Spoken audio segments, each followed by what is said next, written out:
Right. Okay. So, am I live? Let's have a look. If I go over my Facebook page.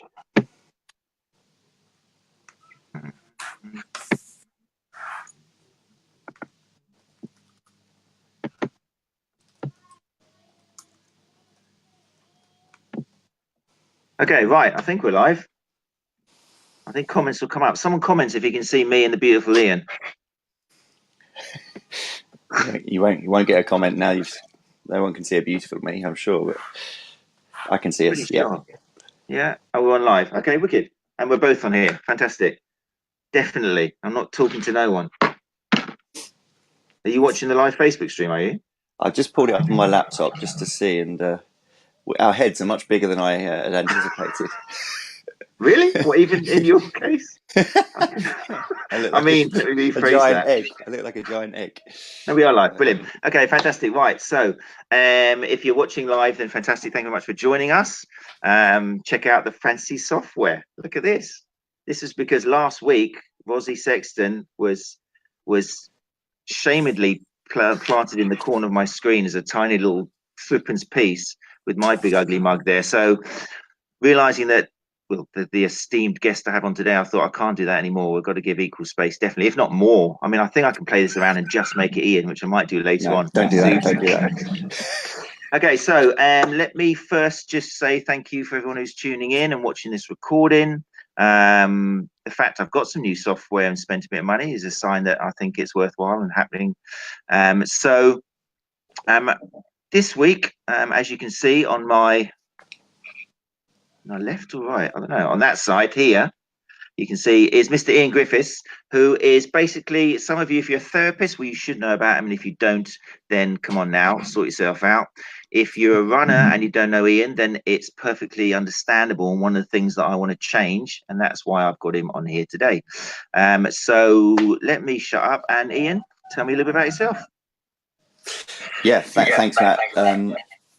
Massively delighted to have been invited. I've been watching these every week, as you know. You've seen me come on and watch them. I normally watch them when I'm having breakfast with my kids. So yeah, it's brilliant that you're doing them. I think it's great that these things are being done by people, and especially you.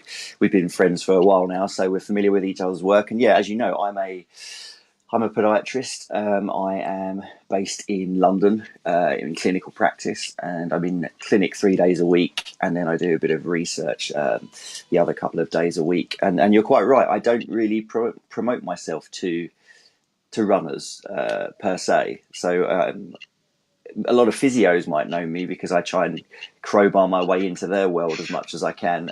But yeah, runners don't. So it's really great to have the opportunity to have a chat in front of your audience. I'm looking forward to it.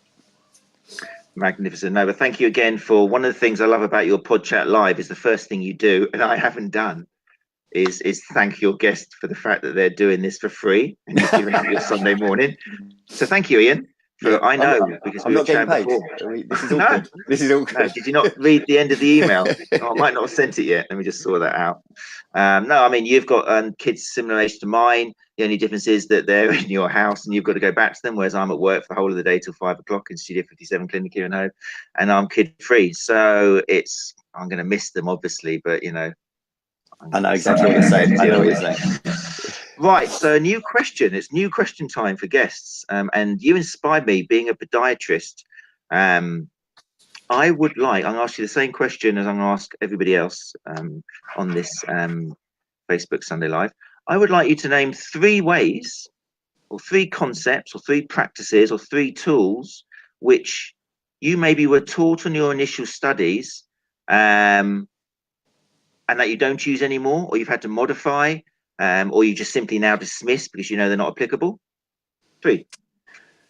I think the first one's quite easy, and that is that we are taught to measure a lot of things in podiatry down at foot and ankle level. And when I say measure, I mean truly quantify with numbers the various sort of positions of things. So probably the first thing you learn at podiatry school is to bisect the calcaneus, draw a line down the middle of it with pen, and then have someone sort of stand up and you get the protractor out of the pencil case and you look at where they are in the frontal plane, and you do that sort of in their relaxed position, and numerous other kind of measures, that involve writing numbers down.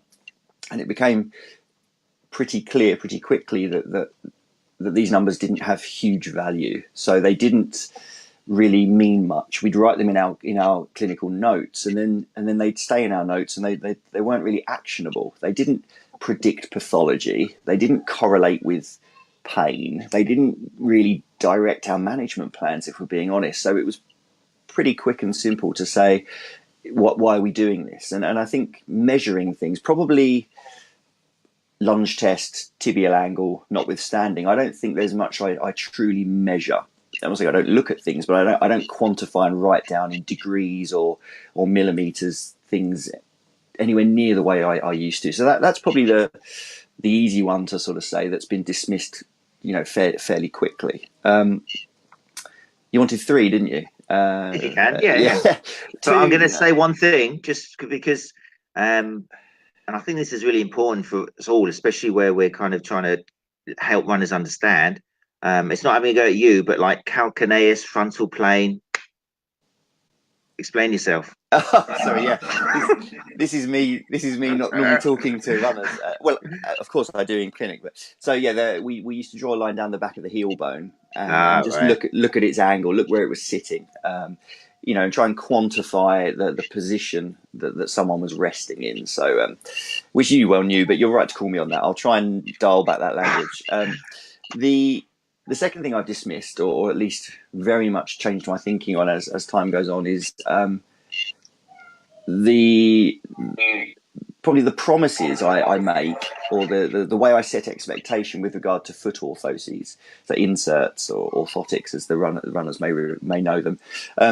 And that is that you're pretty much taught as an undergrad, or at least I was taught as an undergrad, and bear in mind this was in 2000, so I'm sure I hope things have changed, I'm sure they have. Speaking to people in education, I think they have. But in 2000, I was taught that we were correcting deformity. We were looking at poor alignment and poor position and telling people we really need to get you into better positions. And as such, it was fairly intuitive that these devices would be a life sentence. So a bit like your spectacles, you're being given something external to sort of improve upon the function of part of your body. And the expectation when you're given your glasses is, I'm probably always going to need these, till the day I die. And that was very much how we used to set expectation, or how I used to set expectation with orthoses. You've got these now; they're a device like your spectacles, and this is you now for life. And I can say with real honesty that I couldn't be further from the way I practice right now. So that practice has very much been dismissed, but by many, not just by me, but as our thinking evolves, our practices evolve, as you well know. So they're the easy two. Can I think of a third? No, that's fine. That's good, because that leads me nicely on to the next question. That's brilliant. I don't know. I recognise I'm biased because I only see injured people. That's one of the things that us clinicians do. We don't really see people running and going, "Hi, I'm fine. Nice to see you. I'm off now." We just see people coming with a problem. But I don't know whether it's obviously ad verbatim, but not so many. Most patients who come to me and they've seen a podiatrist, in their own words, are talking about alignment, and straight away they'll come in and say, "Oh, I've been told." Well, the classic one is arm run over pronator. But basically, it sounds to me, and it might just be the way they've translated it, but all they've had is some kind of assessment over their alignment and this and that. I've got flat foot, I've got high arches, I've got low arches, I've bought these off the shelf. So is it just me, or do you think the message is, you say since 2000, but is the message getting out there? If they're believing this, then someone must be telling these things. Yeah, I think it's probably wrong to. We're both guilty of this. We've spoken about this before, and I've spoken about this to others. We surround ourselves unintentionally with like-minded people. We gravitate towards the followers on Twitter and the friends in real life and our colleagues in clinic. We gravitate towards people that adopt similar practices, adopt similar philosophies. And I've definitely been called up on this recently, where I sort of said, I think we're getting there. I think practices, and someone said to me, no, you surround yourself with people that are all talking a similar language. And when you get out there into the bigger world, you go to conferences and you hear conversations going on, or you see presentations, you realize that, okay, maybe maybe my view of things is a bit clouded. I think there's two things. Firstly, yes, there's huge variance across all professions. So you will hear of other professionals saying things that perhaps you wouldn't say or you don't agree with. But the other thing, of course, is, and I'm always wary of this, is to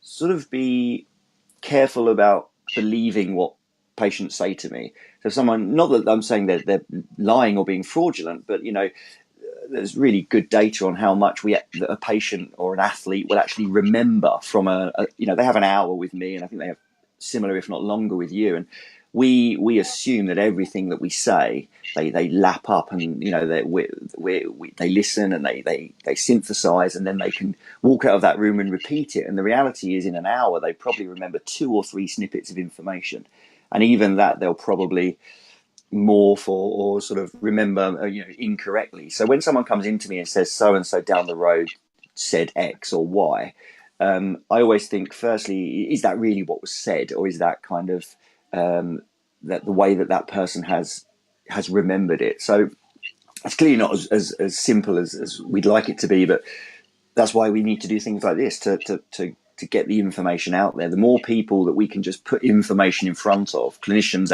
and athletes alike, you just hope that you just keep plugging away and you get where you need to go. Yeah, I think that's a really good point. And that's something therapists, I think it's a great kind of way of evolving, is just I do it standard practice pretty much now, is before a client or patient or runner goes, it's okay, so what are you going to do? What have you picked up from this? Just getting them to repeat it back to you, because it goes with exercise prescription. It goes with everything, especially if they're if they've been hot potatoed around, which happens a lot. I mean, down here on the South Coast, there's so many therapists now. Every runner who's well known in the community is now doing a massage course, and no disrespect to them, but it just means if you don't get your fast results quickly, you can pop down the road to someone else, or someone will tell you, oh, this person's great, or this person's got magic hands. I don't know what it's like in the world of podiatry. Maybe there's less because you've got to work hard and become a podiatrist. But with so many courses around where you can call yourself a sports therapist just by reading a book. It's not a protected title, but I think with the case of hot potato people, it's kind of really important that they repeat back to you what they've understood from you, because they're already coming in nervous. There's already yellow flags that they're tired and fed up. So yeah, it's really important bit of information. I think they bring beliefs as well, don't they? As we know, so if someone believes, rightly or wrongly, that they are malaligned, and perhaps, like you say, they therapist hopped and had that sort of belief reinforced once or twice, then they come in to us. And I mean, I've certainly, it's not language I would ever use, but I've certainly heard a patient telling a physiotherapy colleague of mine something I told them about their feet, and it wasn't the language I used. So or I've even had someone come back in to see me and say something along the lines of, so just to clarify, last time you told me that I was overpronated. Now, you know me long enough to know that isn't a word I would ever use. Oh my God, I'd love to see that live. Their take home from our hour that we spent together was that the last time I saw them, I said they were overpronated, and I know I didn't. So if they're misquoting me to me, I think we have to be completely mindful that when we hear quotes from other professionals, not too quick to sort of say, well, he or she are definitely out of date. They're not up with evidence base. They're highly likely being misquoted. We hope. That's such a good point. I mean, there is no better. If someone actually said to you, you said I was overpronating, there's no clear example. I mean, I remember back in the early days, and this stays in my memory, is I remember giving a client just a lunge exercise. I love my lunges. I think they're great in so many respects. And they came back with, like, initially I can't remember what they're suffering from. And they came back saying, I did the exercise, my knees are killing me now. And I'm like, really? It wasn't that much load I was giving you. And somehow they translated 20 forward lunges on the spot, into 20 minutes of lunging along the seafront in the rain with a high visibility coat on. Yeah, I know.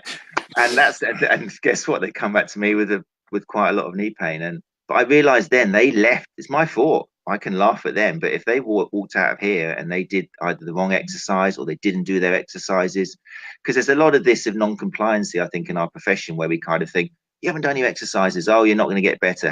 Why are you coming to waste my time if you're not going to do exercises? But as I've evolved as a therapist, I realize now that if they're not doing their exercises, that's my fault. I obviously haven't explained the importance of it. They think that me rubbing them or doing this or is enough, that's what's going to really count. So I don't think we can complain about that anymore. So brilliant points. Okay, that brings me on to another question I'd like for you is with regards to orthoses. I've noticed again that very few patients I see or runners I see actually seem to know what the insole or the custom orthotic device they've been given actually does. And there doesn't often seem to be, well, pretty much safely say there never seems to be any timeline of how long they're supposed to keep it in for. So I watched the other day, I think it was with Simon Spooner. No, was it Simon Spooner? Yeah, it was Simon Spooner talking about dosing. And that was very close to my heart because I view inserts and orthotic devices and shoes and all these kind of extra things as a method of dosing, of changing load and then gradually weaning yourself off it. Are podiatrists taught to tell in general what the device they're selling their patient actually does, or is it regarded as too complex, or what's the deal?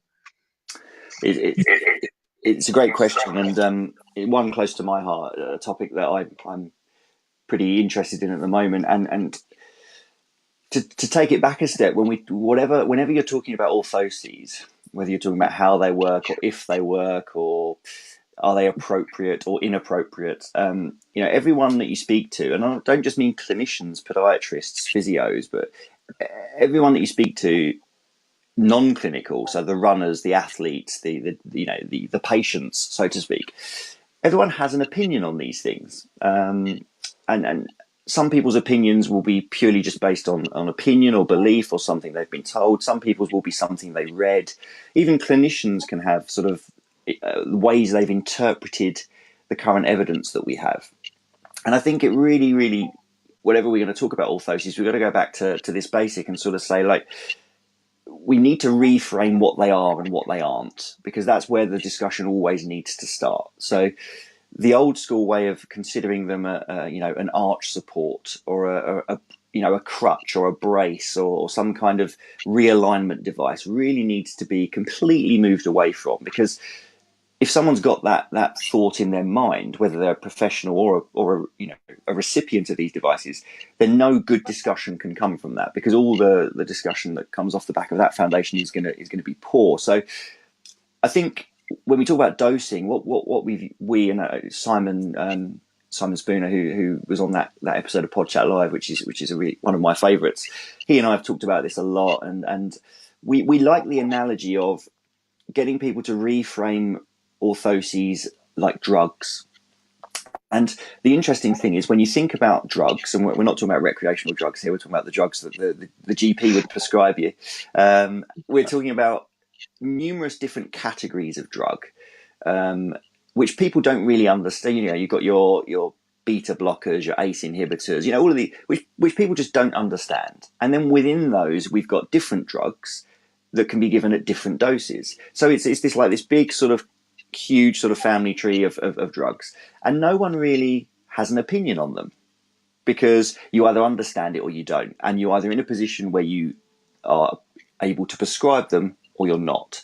And I've never heard a runner with hypertension, high blood pressure, go to the GP, be offered an antihypertensive, a certain drug at a certain dose, and then go back to the running club and say to their running colleagues or friends, oh yeah, I've been given this, and then their friends go, oh, you shouldn't take that doesn't work, or yeah, I had a really bad, because that's kind of what everyone does. They have their own opinions. Orthoses are good, they're bad, whereas it really shouldn't be that open for discussion. It should be a case of, I went to the GP, he prescribed me a drug, he's told me what it is, what it's for, and how long I need to take it for. I went to the podiatrist, physio, sports therapist, whoever, they prescribed me orthoses, they've told me what it's for, what it's going to do, and how long I need to wear it for. And it really should be that simple. And when we look at orthoses, people saying they don't work. I read a study that says they don't work, or this study says that they were no better than placebo, then we need to say, well, what drug was it and at what dose? Because if you were to take an antihypertensive and an anti-high blood pressure tablet, and you were to put it through the rigors of a study of diabetics and looking at its ability to change blood glucose, then it would fail. It would be a terrible choice of drug for that condition, and you would conclude in that study, this drug was no good for this condition, and everyone would say, okay, great. What they wouldn't do is then say all drugs are no good for all conditions. And that's kind of what we're doing with orthoses research. We're looking at a paper saying in this study of Achilles tendon pain, orthoses were no better than not having orthoses. And then the extrapolation from that by some is orthoses are no good. And you're like, well, we need to be a little bit more scientific about this. And orthoses come in all different shapes, sizes, geometries, stiffnesses, different, you don't have one orthosis. It's not the way it works. You got to think of them as different drugs with different doses. And as soon as you start thinking about them that way, you can start being a little bit more realistic about how we design these studies, how we interpret the conclusions. And even then, if you gave 100 people the same drug, you wouldn't expect 100 identical physiological responses, because the next layer of complexity is that we're all individual, as you well know, and we all respond differently to various interventions. So you could give 100 people with a headache paracetamol and you wouldn't get 100 positive outcomes. You'd probably get 75 people say, great, everything went well. You'd get 20 people say, I've still got a headache, now what do I do? I need something stronger. Or you might get 5 people at the end there that have a horrible allergic reaction, an adverse effect. And with orthoses, it's no different. You need to say, okay, what's the pathology? How are we going to design the drug, i.e. the orthosis? We're going to deliver it. And even then, we're going to get subject-specific responses. People are going to have good outcomes, poor outcomes, or maybe adverse outcomes. And then we need to learn and progress and move on. So I think talking about these things as arch supports or skeleton realigners that work or don't work, this dichotomous, you need orthoses or you need to be barefoot, no one's getting any smarter if we keep the discussion there. We need to reframe this from its very beginning, and then I think we can all move forward and learn a bit more. I think that's brilliant. That's a really interesting parallel with medicine and dosage and stuff. And I think the problem lies on so many levels. Like, I wonder how many non-podiatrists, when they pick up an orthotic device of some form and they look at them, and I'm sure they all do it when a runner comes in and they're doing a gait analysis, and they'll have a look at them and go, oh yes, these are very interesting. And I'm sure they haven't got a clue, or they don't recognize the little details, especially when they've been, some podiatrists, spend a rather long time trying to make these differences in them. I think they just look at them and kind of go, oh, that's quite stiff on the midsole. That's what obviously that does and that does. So there's, not only do runners need to be told about it, I think we've got a podiatrist here, and I try and make sure, I mean, she's great because she does kind of workshops for the other therapists we've got working here. And so we kind of, we're never going to be podiatrists, but at least we can understand the difference between certain ways which she modifies the insert for certain conditions and offloading tissues and stuff. So no, that's great. And then as for runners, I don't know, they just need to be told as well, it seems, unless they are being told and they're not taking it home. But then even then, I would say that that's the podiatrist's job to set themselves a weekly goal of, right, my patients have got to understand why I'm giving them this, what it's for, how long it's for. Get them to read about it. Yeah, you've got to set expectation appropriately, obviously, and going back to the drug analogy, to milk it even more, when you're given drugs, sometimes you're given a short course of antibiotics, and sometimes you're given a longer medium-term course, say of prednisolone, steroids for some kind of respiratory problem, and other times you may be on a drug for life, like low-dose aspirin after a stroke, for example. So the person, the pathology, it's all that, it's contextual as to whether something is short-term, medium-term, or long-term. And orthoses are exactly the same. We shouldn't expect them to be life sentences. Sometimes they will be short-term as part of a bigger rehab strategy. Other times they might be medium-term. And there will be cases where they're long-term. I don't want to say they're never a life sentence, but like I say, it all needs to be discussed at that sort of initial discussion. And then you just need to get people buying into it. They need to, if they have opposing beliefs, it can be challenging, but they have to buy into it, because when they leave, they will meet other people, runners at the club, even professionals, that look at these devices, perhaps with a lesser understanding of what they are and what they're trying to achieve, and say, what you're wearing those for, they're no good. And that can be a challenge to the plan that you've put in place, which is strange to me, because like I say, you'd never have someone come away from the GPs with a prescription and a friend say to them, you shouldn't take that drug. People just know that is an area where that just would not be appropriate. People wouldn't be willing to do it. But for some reason, this area is open to everyone to have an opinion on. And as the famous saying goes, science doesn't care about people's opinions. Yeah. I presume that a lot of this comes from the particularly unscientific prescription of shoes for so many years. People kind of look at inserts and orthotic devices the same way as they look at shoes. People know from experience that the shoe they were sold hasn't helped, so probably they doubt the use of the orthotic device as well, thinking that it's been made along the same. Yeah, I think that's reasonable, and I think it isn't helped by the fact that we don't have all the answers, and uncomfortable as people think that is to admit, it's a completely healthy thing to admit and hold your hands up and say we don't currently know everything that we need to or want to know, and that's important to. The only way you fill those gaps is by identifying them in the first place and then filling them with data. The problem we have, so we talk about dosing of orthoses or prescription of shoes, I'm sure we'll come on to, and let's not sit here and pretend that we always know the exact prescription for someone, because we don't. But the problem we now have is that those gaps in understanding very quickly get filled with whatever story anyone wants. So if you were so inclined and you wanted to tell a yarn or promote a product, that's your little area where you can fill it with whatever fanciful tale you want. And like I say, these gaps in understanding should be filled with data, not someone's personal narrative. So yeah, I don't want to sit here and pretend that we've got all the answers, because as you well know, that's not the case, and that doesn't help. That clouds the area as well. So people are probably more likely to question things when they, because I'm always quite honest with people. If I'm sitting in my room with someone, I certainly don't sit there and pretend I've got all the answers. And so I will often say, this is what we know and this is what we're trying to achieve. But the reality is, this may go well, this may not. And we're going to have to then sort of reverse engineer things depending on how you respond as an individual. And I think that little area of grey, that little uncertainty that I've been honest about, which I think is the right thing to be, means that then when they go to the running club and someone gets in their ear, the combination of an opposing opinion plus a little bit of uncertainty from the therapist is a toxic one. Whereas if I sit in my room and I say with complete confidence, this is what you need, they'd probably be more likely to adhere to it and less likely to be influenced by other things. But that isn't ethical to me. I don't feel I can speak in those absolutes. Yeah, I think that's a good point as well. That's another kind of classic way I think therapists who want to evolve can do, is just being prepared to tell their patients or clients that we haven't got all the answers, and that what we're doing here is a bit of a test, because people react differently. It's like Craig, your partner in crime, Craig Payne's kind of, I think he said once in a post it would go on his gravestone that different running shoes, or you could insert different orthoses to affect different people in different tissues in different ways at different times. It's all a bit of a jigsaw to try and put it together. So another thing I wanted to ask you was, I think you mentioned at the beginning, like sometimes we think that all other therapists are on the same page as us because we kind of stick in our little groups. Our followers are people who already like what we're doing. I try and follow people on purpose. Actually, talking to Craig is another interesting thing. I picked him up once foolishly, because who would ever pick up Craig Payne? Idiot.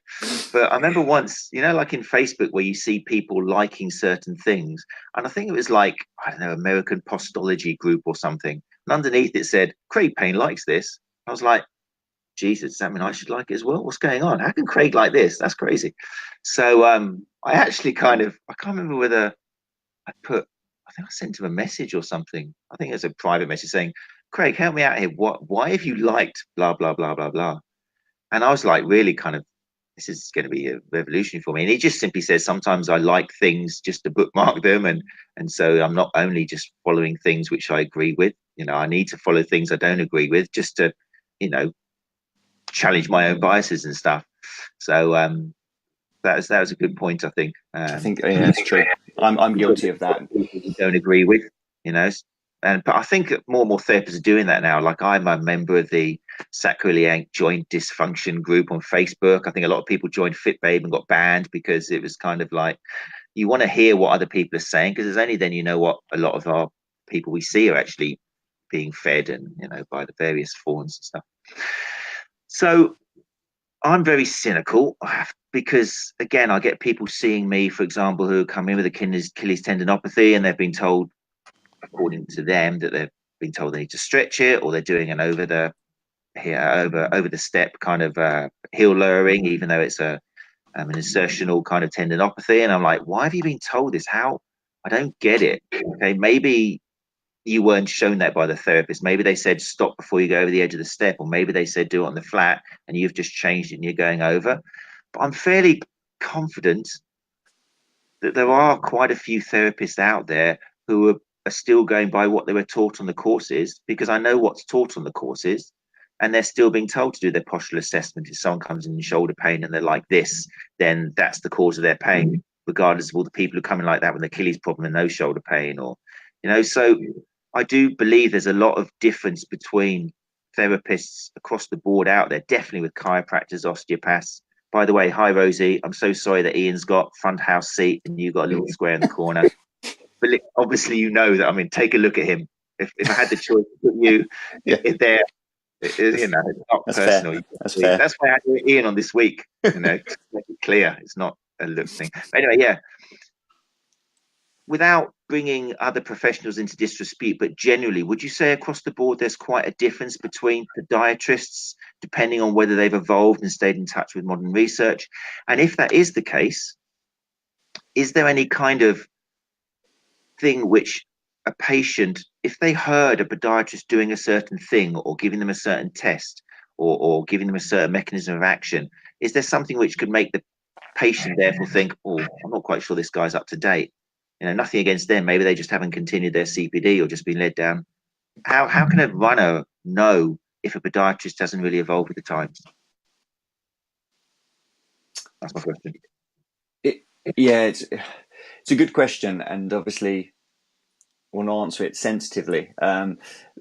Ultimately, there will be variance across all professions, as we know, and our profession isn't huge compared to physiotherapy or compared to you. I don't know how many. We've got about 11,000 people in the UK, I think, from memory. I'm not particularly up to the stats. So it's not a huge profession when you compare it to a lot of the other professions.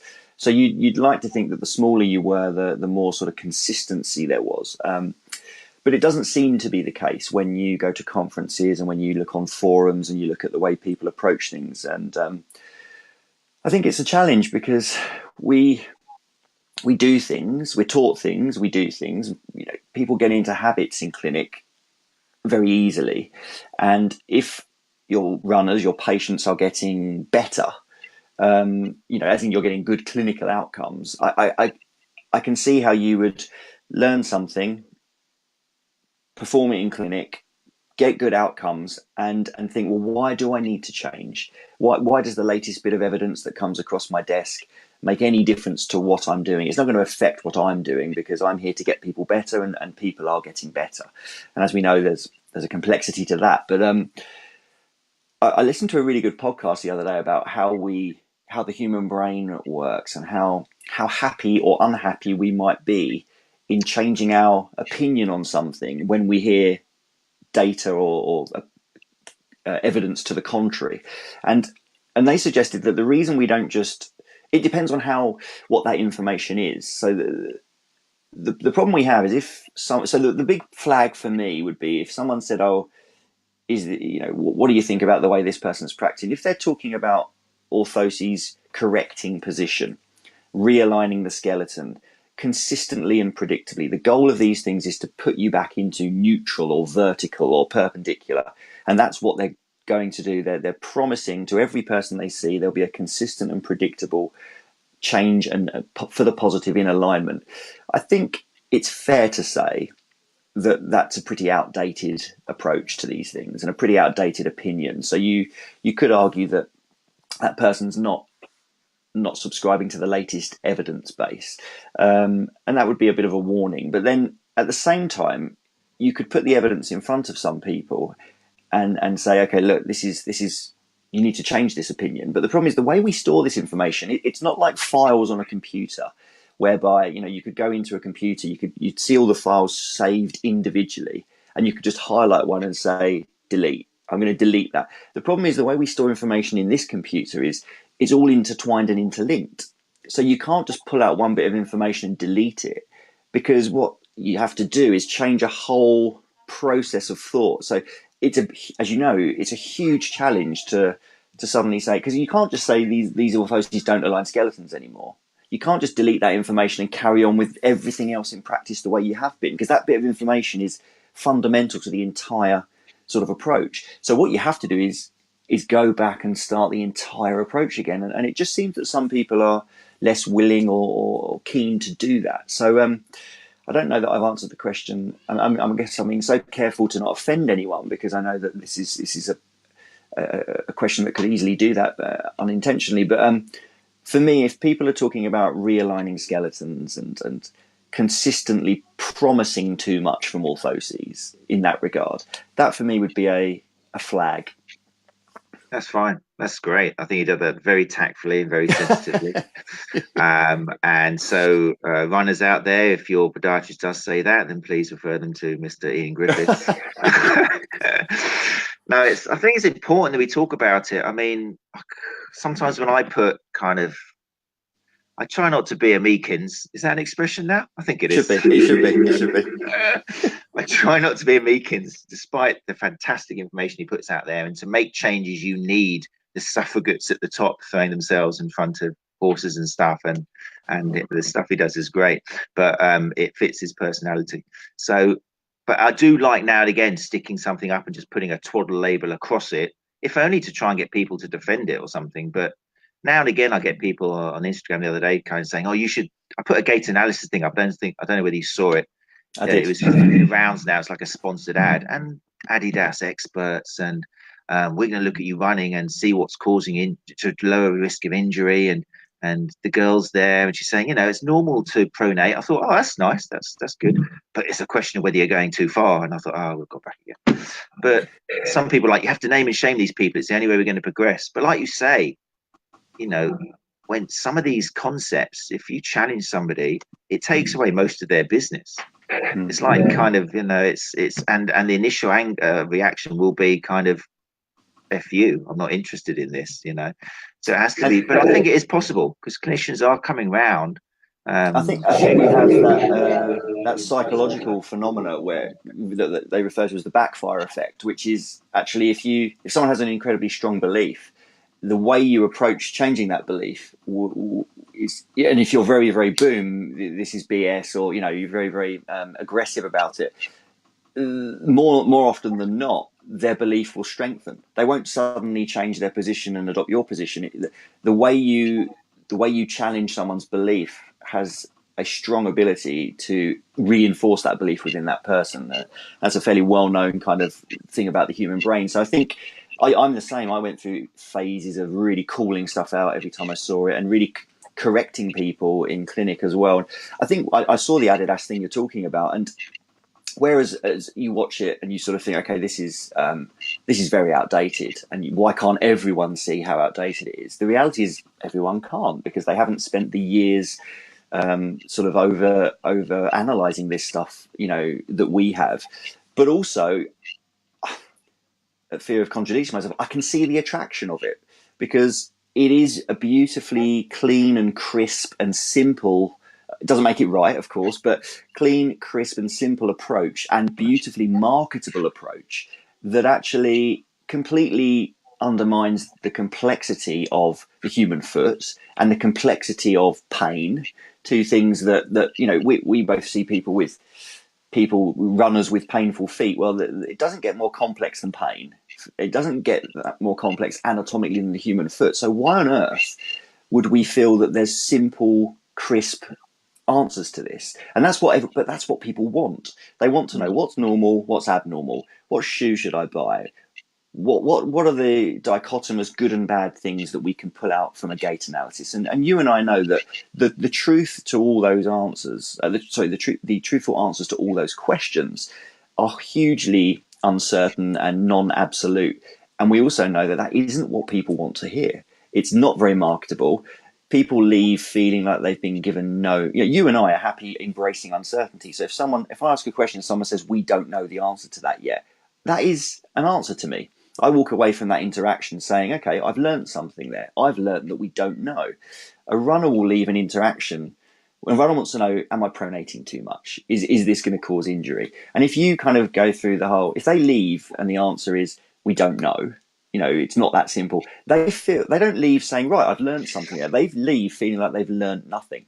So I can see why that stuff persists. And the trouble is, it's big and it's shiny and it's got an Adidas logo on it. So you and I are sitting on a Facebook Live on a Sunday morning. We're not going to put a dent. We're not going to put a dent in that, and we know that. But that's why we need hundreds of us doing similar things like this across all mediums. Adam Meekins and all of our other sort of like-minded colleagues as well. We need that approach. And like I say, I mean, everyone's got a slightly different approach. We know Adam well. I like Adam. He's a very personable chap, but not everyone knows him or has had the opportunity to meet him. So if they judge him on his social media approach, they were like, this guy's super aggressive. There will be some people that Adam will that approach, not just Adam, but that kind of approach will really jump people into action and say, right, I need to. There'll be other people it will sort of initiate their backfire effect, and it will probably make them dig their heels in and double down on their own opinions. So this is what makes it also fascinating, I think. Definitely. It always makes me very happy when I see, I don't know, I know, for example, Roger Carey? Yes. In Nottingham, yeah. I mean, I think he's had a couple of pieces now. He's managed to make it into, I think it was the Independent or one of the national newspapers. And he was coming out with the great, just simple information saying, these expensive running shoes and the technology they offer, it's not actually, there's no evidence to it. And it's lovely when people like that do actually manage to make mainstream newspapers. We had, there was The Back Pain by Mary O'Keefe, and I think what's his name? Derek Griffin maybe was involved as well in the Independent as well. I guess that's what we need, because I mean, I know from my dad, anything that goes in the newspaper is gospel, even though it changes every week: salt, sugar, coffee, Diet Coke. But I think that's, for love it or hate it, the power of the media. But it seems to be very rare that the only physios who seem to make it into the columns of the newspapers are still talking about kind of, things which we kind of think are a bit questionable now. There seems to be a reluctancy. For example, have you ever been published in a national newspaper? Have you done anything? I have. In the early days, I did quite a few newspaper snippets and magazines as well. One big one that I won't mention by name, but I pulled out of it that side of things fairly quickly, because what I found was kind of ties back to what I've just said is, so the magazine being the running magazine, being a classic example, they asked me to write something about, running and running shoes and injury. So I wrote what I thought was a lovely little concise piece on what we know and what we don't know, and how it's not black and white. It's all shades of grey. It's person specific. You just can't simply choose a shoe based on what your wet footprint looks like. Blah blah blah blah. And I sent it in, and I was fairly new and naive to the processes. I assumed they'd send me back a print copy, and I'd get to check it. The next thing I knew, it was in the magazine, and the first thing I knew was getting a text from a colleague going, this is an interesting article from you in so-and-so magazine. And I was like, what? And he was like, have you seen this? And I went to WH Smith's and other news agents are available. I opened it up and had a look. And they put words, again, it's this word that follows me around. They basically said that there was actually one sentence, I've got it somewhere in my study, that said, Griffiths said that if you're an overpronator, and I was just like, what? And you would not believe the amount of texts I got from friends and colleagues going, what's going on? Have you completely sold out here? And the reality is, they, at editor level, didn't like the way it read, didn't like how uncertain it was. They changed it, but they assigned my name to it.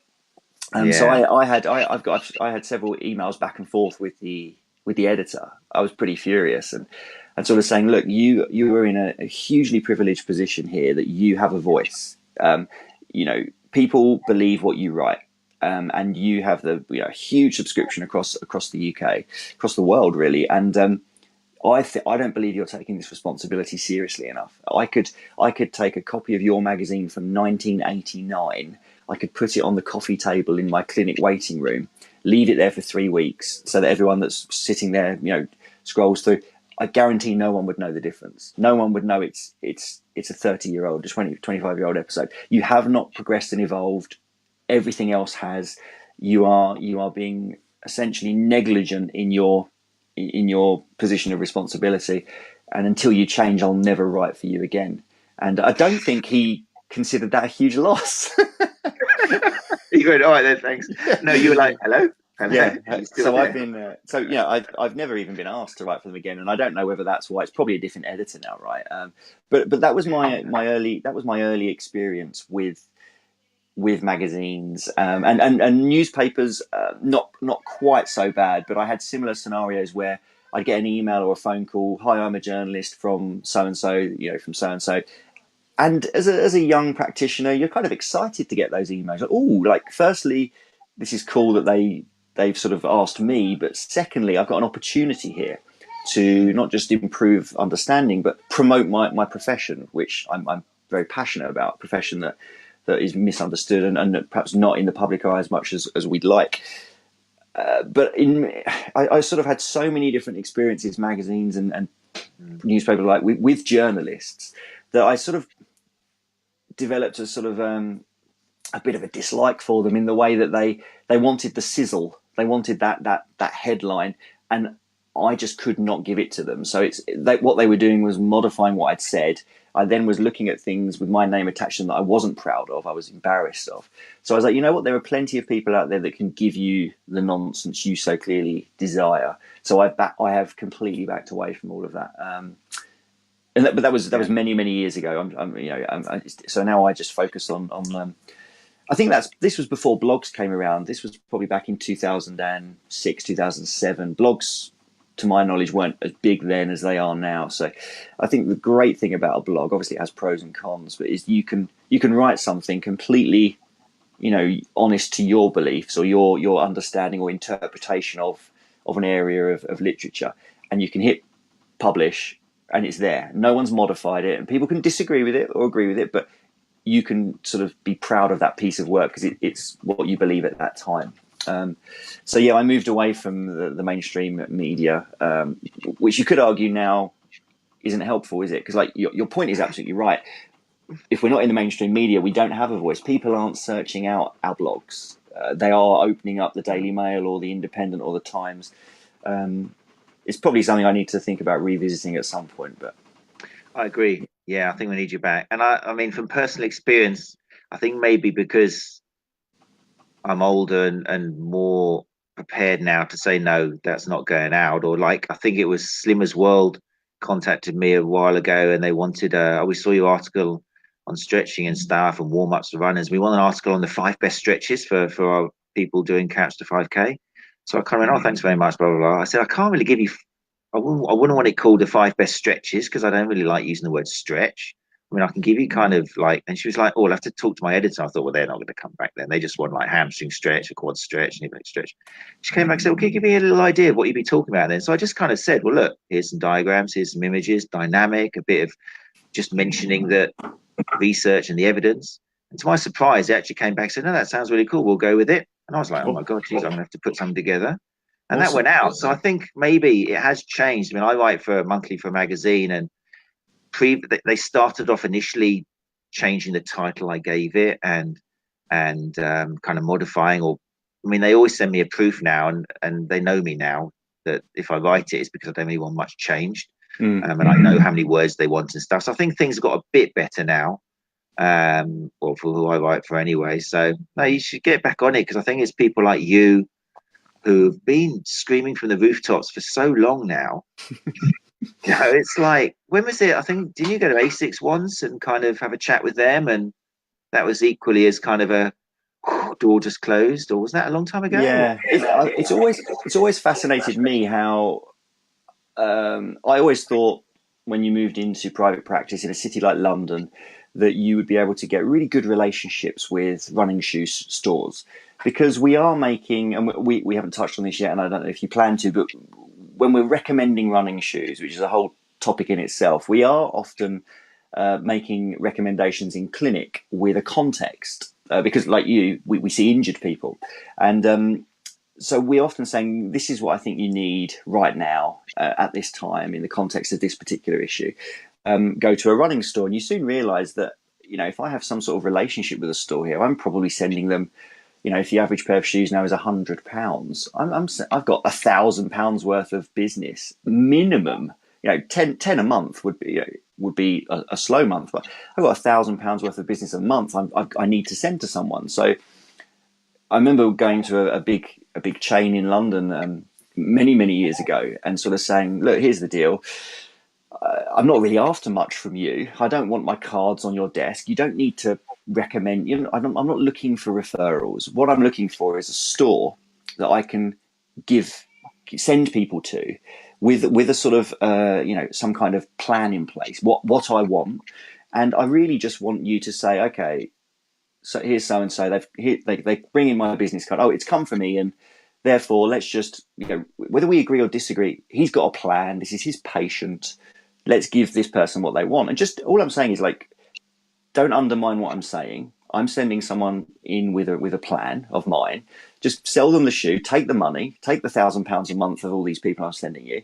And that's surely a relationship I thought they would shake my hand off at. And just didn't seem to work out that way. You'd send people to a running store and say, right, I want you to get a stability shoe with a wide toe box for whatever reason. There was a context though, and they'd go into the store and they'd see one of the people, and then honestly, I had emails from people coming, saying, I'm a bit confused because you told me I needed a stability shoe, and when I went to so and so, they told me I needed a neutral, and I'm like, so what sort of, I've just spent an hour with you in the context of your injury. I've talked through your MRI with you.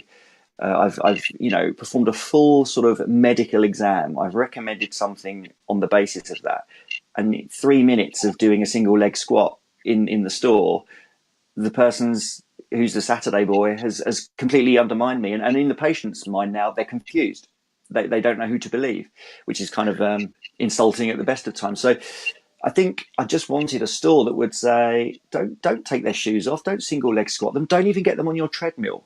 I've done what I need to do, and this is what I'm after. And I found that relationship. I have that relationship with a store now, I must admit. As an independent store in London, and I know the manager very well, and I'll often write his name on the card, and I'll say to them, go in, ask for him by name. And he's brilliant, he gets it. But it took me many years to find a store that were willing to work together. And surely the goal here is not about me or them. There's a runner here, there's an athlete here who has a goal. It might be a 5K, might be a marathon, but they have a goal, and we're both trying to get them to that goal. Like, why aren't we working as a team? And that took way longer than I expected. That's great. It's like I say, I've been doing it for so long now, and you're definitely one of the giants whose shoulders I openly admit I stand on, because I was brought up. I learned for pronation, for example, is your big thing, the whole overpronation. I think anybody who slags off overpronation must at some point have read a post by you or a video by you back in the early days. Somewhere along the line, they should credit you for it, because you were just out there shouting about it. But and I learned from strength and conditioning with NASM, kind of, they referred to pronation as, in their credit, it wasn't just about the arch of the foot, it was all about the deceleration, acceleration. They were very ahead of their time in 2000 about recognizing the eccentric nature of muscles. And it was all pretty good stuff. It was all kind of pull check and that sort of related stuff. So I was lucky in the sense that when you challenged overpronation, now and again it still comes up because somebody adds a comment to it. I think it was a Runners Connect piece where you were kind of challenging the word overpronation. I was like, but there is kind of an action called pronation of deceleration and the various relationship between the ankle and the tibia and stuff. So surely you can do too much. And you kind of explained it in a really sensible way and kind of stuck in Matt. I think you'll realize we're both on the same page and blah, blah, blah. And that was enough for me to actually think, actually, I haven't got to get rid of this idea. I've just got to evolve and change it, tweak it. So you definitely got the knack of I know from personal experience of helping therapists evolve. So So write something, contact, I don't know, the Times or something. If Kerry can get in there, you should be able to. We need a Southern representative. We need someone South. I don't think there's enough. I think Meekins has probably tried and failed in that department. But you could do. You're presentable. Look at you. So anyway, look, I need to start rounding things up. I'm really happy with the stuff you've given, because I think it'll apply to therapists and also to runners who are listening. As in what to have a little bit more knowledge about what to expect from an evidence-based and modern podiatrist as opposed to old school. I'd like also, though, because I still believe therapists are the ones who are going to be talking to runners. If we can change 10 therapists and they see 100 patients a week or something, then great. They can tell them that's 1,000. So I think we'll finish up maybe giving you a chance to talk about PodChatLive and how that has started and what you're hoping to achieve with it. Yeah. Okay. Yeah, I think your point is brilliant. I think that's one of the reasons I've always targeted other professionals with regard to the way when I write blogs or do podcasts. I've always assumed the audience will be other professionals, because I just feel like you can have much more of a trickle down effect if you change professionals' minds, because they're the ones that are seeing people. So I think that's a great point, and that was kind of the goal with anything we've done. And PodChatLive is, for those who've not heard of it, and I'm sure that's almost everyone, because it's outside of the world of podiatry. Even the world of podiatry hasn't heard of it to the extent we would like yet. But Craig Payne, who is a podiatrist, a colleague and friend of mine based in Melbourne, he was over here just around this time last year, October, November time last year. He was over in the UK for a conference, and usually when he comes over, he comes to my house and we have some dinner. And we've both been users of the internet and social media for some time, and Facebook Live. A few people had started doing them, and we kind of saw the value in them, all terrifying as they clearly, are. As you know, going live on anything, I think you feel that nervousness about not being able to edit it to look slick and then put it out later. But we were conscious that Facebook Live had potential to reach people. So we just decided in my kitchen just to pop my phone on a tripod and just have a chat. And we assumed there'd be no one watching. And Craig is very well known in the world of podiatry, far superior to I in that regard for obvious reasons. And we just had a much bigger audience than we expected. I think we had about 30 people watching, which was just huge for us. And it was the comments thereafter where people said, that was amazing. And all it was me and him sitting in the island in my kitchen. You could see the tap of my sink in front of us. There was very low production value. And we were just having a chat about things. And then I started kind of thinking there might be some mileage in this. There might be some kind of chat show here whereby, I don't know if you've seen Comedians in Cars Getting Coffee on Netflix with Jerry Seinfeld. I think it's just a great show where he pulls in a comedian every week and they just go and get a coffee and they just chat. And I just find that really, and what he's doing is pulling in a load of favors, clearly from comedians he's known over the years, his friends. So we were like, maybe we could do a podiatry version of this. And it completely evolved from that one episode. And then we decided, okay, well, a mutual friend of ours messaged us in the week talking. I'd written a blog about 2D analysis versus 3D analysis. And it was sort of a bit of a semi-controversial one. And this guy sort of emailed us, and he's very, very well known in the world of 3D analysis. He's got a great lab down in Adelaide. And he sort of emailed me and said a few comments. And I was like, well, why don't you come on and we talk about it? So he was one of then the next week, Craig was back in Australia. But as you know, technology doesn't prohibit these things now. So Craig was in Melbourne. I was in Hertfordshire, and our guest was in Adelaide, and all three of us dialed in and did something similar to this and just talked it out. It was the sort of chat that you'd normally have with friends or colleagues in the coffee room, or in the hallway, those hallway conversations about patients or papers that you've read. And we just thought, well, let's have a little Skype type call about this, but let's let other people watch. And it just grew in popularity, and we sort of foolishly decided, set ourselves a little quiet goal of doing one a week every week for a whole calendar year. Try and make it the same night at the same time, so that it's got a bit of consistency, so that a bit like The Apprentice, which my wife and I will never miss an episode of. We want people to know, okay, Thursday night at 8 p.m. in the UK, Podchat Live will be on. And every week we bring on a different guest from a different area of expertise, often an expert or someone well published in that area.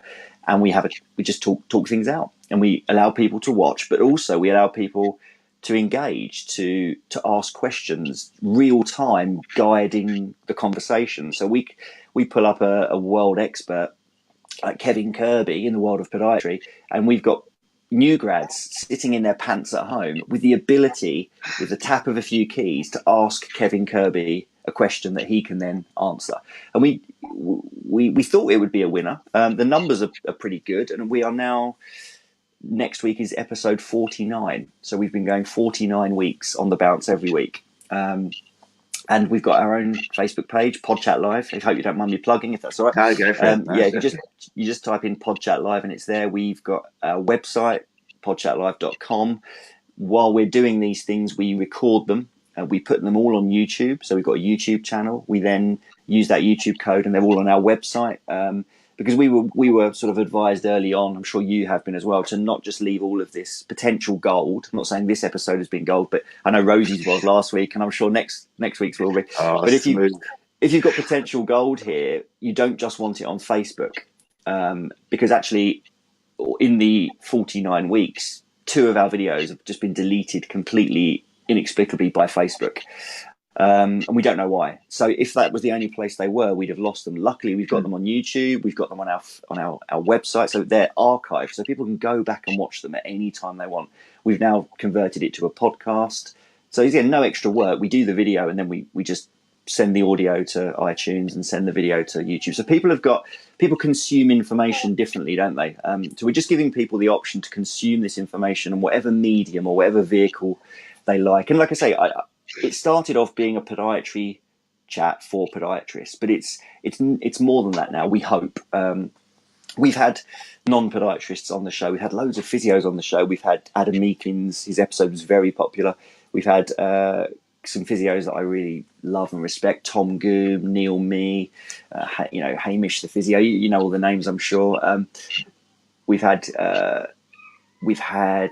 surgeons on, we've had consultants, physios. Yeah, we like to now think that we're branching away from just podiatry and into a more multidisciplinary sort of audience, because our practices are multidisciplinary. So yeah, we've got talks there that might not everyone wants to hear about diabetes or about dermatology, but that's all there too. But there's lots of sports related ones. We had a brilliant one by Izzy Moore, who's just an amazing biomechanist in Cardiff. She did one on running economy. We've had we've been calling in favours to a certain extent, people we knew or people we've already connected with on social media. But now we've got to a position where once you've got 47 of them, you can start approaching people that you don't know and saying, look, this is us, and we've got it. So a little spoiler for your audience: in the next couple of months, we've got semi sort of agreements from Tim Gabbett to do one on load management, and from Rod Whiteley from Aspetar to do one, who I'm sure people will be familiar with. He's written loads of stuff in the BJSM. So we're excited about where it's going to go. I'll be honest, I don't think we can sustain one a week for much longer. We're probably going to go to one a month, because I know you're doing one of these a week, because you're probably still kind of what is this, week number 8 or 9? Once we get to 47, you start getting quite tired because people don't realise the prep that goes into it from your end.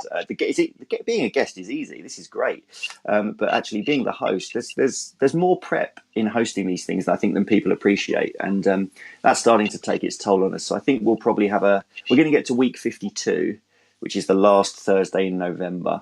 And then we've done 52 weeks back to back, which was always our goal. We're going to take December off, and then we're going to come back in 2019 with probably a once a month Podchat Live. But yeah, we'd love non-podiatrists, and it's probably aimed at clinicians, but I'd like to think that runners could get something out of certain episodes. We talk about orthoses, running shoes, and biomechanics, gait analysis, things that if runners really do want to talk this language, don't get it from the guy at the club. Don't believe him just because he's got a 2:35 marathon, which is amazing, by the way, but that doesn't mean he knows everything about the things we've spent decades learning. We hope to serve this up in a way that there's something for everyone. Plug over. I apologise, I ranted. No, that's listen, I've got you on here because I want people to watch it. There's no other motive apart from people to expose you to people who might not know about you. Definitely clinicians. I mean, there's all these CPD courses out there, and it's all, in my world, it all tends to be something else magical you can do with your hands. And you need to show CPD to be part of a organization or something. But the best CPD out there these days, I'm sure, is in the form of podcasts. For example, your information, the stuff you can get out for an hour with one of yours is far better than so many of the courses out there you're paying $2 or $3 for. So I definitely encourage therapists, if you really want to evolve and you really want to gently, because that's the important thing as well, just gently change and just give yourself a little dosage of, oh, maybe I'll think about that, or maybe I'll start looking out for that in future with my people. And then definitely you're one of the go-to places to do that. So I thank you for putting them out there, yourself and Craig and the guests who have come along on it. Yeah. Right, we've run out of time, 10:36. And as for me, I work on Sunday, so I'm here till 5 o'clock. And I figured that seeing 7 people back to back is enough. So I've spaced myself out between 9 and 11. And that way I only get to see kind of 6 people or 5 people. So I'm happy to be here, and it's a lovely way to start the day. I'm genuinely excited to listen to you. I could do this without anyone else watching. But also, it's great. It's my own little podcast. But also give other people a chance to watch this and benefit from your huge experience. So, Ian Griffiths, I thank you once again. Pleasure. Thanks for having me. Your Sunday. This recording will go out, and it will also go on YouTube, like you've said, and on my website as well. So yeah, thank you, Ian. And pleasure. I look forward to hearing about those surprise guests, or not so surprise guests, coming up in the future. Okay, mate. Thanks, mate. Enjoy the rest of your day. Thanks again. You too. Right, we're out. I've got people. Thanks so much for watching. If you're watching this recording, then please do feel free to share it. Honestly, we do this not to drum ourselves up more business or become famous. It's just because we're passionate about putting information out there. So do please share this with your friends on your various social media. And we'll see you. I think I'm on next week. Tune into my Facebook to see who's on. If I'm on, I think I am. We'll see you soon. Thank you very much. Again, thank you, Ian. Bye-bye.